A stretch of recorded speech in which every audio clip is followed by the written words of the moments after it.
Hi everybody, welcome back to Happy Bake Day. My name is Amanda, and with this cold weather, I am all about easy, healthy, hearty meals this season. So today we are going to be making a one-pot sausage, peppers, and potatoes bake. You'll add 1.5 pounds of halved baby potatoes, 1 pound of sliced sausage links, 2 bell peppers, 1 large yellow onion, and 6 garlic cloves to a large Dutch oven. Drizzle with 2 tablespoons of olive oil and add 1 tablespoon of tomato paste, a teaspoon of smoked paprika, a teaspoon of dried thyme leaves, half a teaspoon of red pepper flakes, 1 teaspoon of salt, and half a teaspoon of black pepper.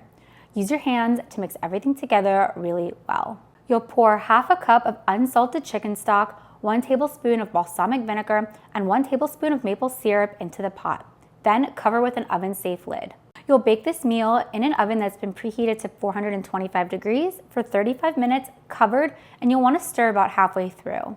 After 35 minutes, remove the lid, and you're going to dot the top with 1 tablespoon of unsalted butter that's been cut into small pieces.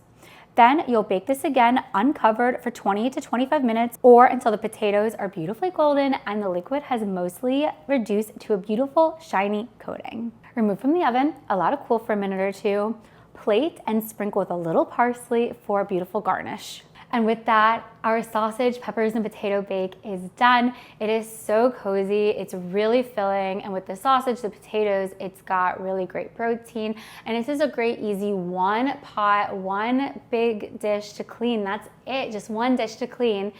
Easy meal for the family, for these cold winter nights, and really to warm your belly. Thanks for joining me today. Don't forget to like the video, subscribe to the channel, and join me again next week.